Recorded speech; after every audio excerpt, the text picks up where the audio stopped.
Shadow of the Samurai is the climax of Act 1 of Ghost of Tsushima. Up until this point, your character Jin has gathered allies for the rescue of your kidnapped uncle, and everyone but Jin's old friend, Ryosu, has shown up. Because of the time pressure, Jin decides to invade the castle without him, but we still have a slim hope he'll show up. Jin goes deeper into the castle, and just before you think you're about to rescue your uncle, you stumble into Ryosu, and he's there to claim a bounty on you. Even though we haven't interacted with him a whole lot, we see Jin's devastating reaction to the betrayal, and I immediately think Ryosu is going to die. Jin draws his blade, and I feel every mission up until this point has led to this. I lean forward, take a sip of my coke, and then...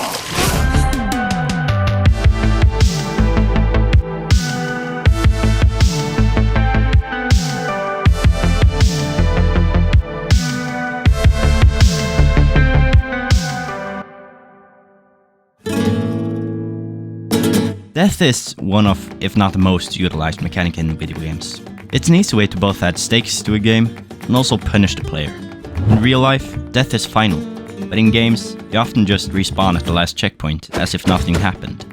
This can break immersion, because the sudden stop in the flow reminds me at least that I'm playing a game, and that there is a real world.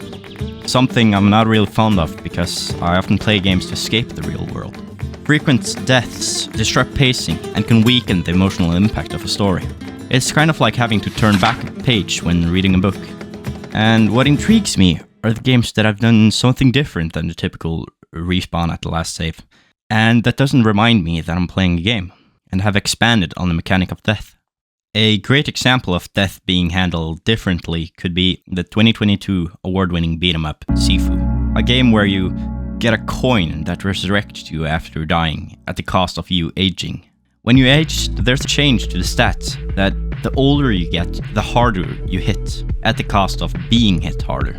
You go through levels, and the age you finish the previous level on is the age you'll start the new level on, and you try to beat the game without aging past 70 years old. It gives you the choice of either needing to adapt because of the constant altering in stats that changes how you approach every encounter, or simply getting good. When I played Sifu, it didn't really feel like I ever died unless I passed 70 years old. It just felt like I constantly played. Imagine if, when I died in the duel with Ryosu in Ghost of Tsushima, I had this item that would resurrect me when dead, instead of dying and respawn at the last checkpoint. This would make it much easier for me to accept, because it would make sense in a way. There would be an explanation to why he got resurrected. But some games have countered coming back to life entirely by having permadeath, often a separate mode that when you die, you have to start the game all over again. A popular example is Hardcore Minecraft. Permadeath sort of emulates real life, with you just having one life. When dead, you can't continue. And the further you get from the start of the game, the greater the reset becomes, and thus the stakes rise. The games I've played that include the permadeath I feel are rage-inducing because of how much time you essentially lose when you die. That everything you've used so many hours working for suddenly just ends. But there's also something addictive and raw with the thought of it all possibly ending. And it sort of changes the challenge of the game from how long to beat the game to if you have the ability to beat the game, which often is more in line with what the character you play as also feel. Joel from The Last of Us, for example, doesn't just trial and error until the end. He values his and Ellie's only life, something you too will do if you play with permadeath.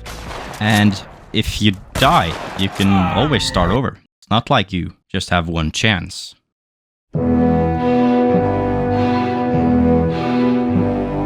One chance is what I call an ultra permadeath game, meaning in addition to permadeath, you can't start the game over. You, as the name fittingly states, have one chance. It's a depressing game about how you spend your last days after you seemingly find the cure to cancer, which shockingly turns out to be a deadly contagious virus that kills every living thing that gets in its way. The game faces you with the choice of spending the last day with your family or working on a cure for a day for the last 6 days.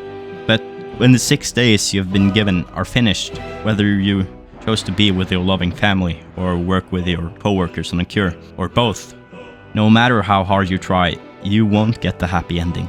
As opposed to other games, which involve choices. They often induce you to play it again to check out what could have been done differently. But in this game you can't. You have one chance. There's no respawns. The ending is permanent. You only have one chance in this world. You can't go back to change something. No matter how hard you try, you have to live with the consequences of your previous actions. You have one chance.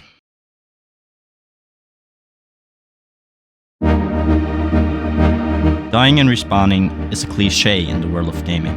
And I think a lot of game developers just have it as the standard punishment system because many other games also use it. And it irritates me because some of the best games have a different approach to death.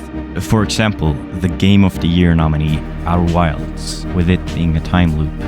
Or Nier Automata, where you are reconstructed when dead. And of course the ones who have gone over. Sifu, with you aging.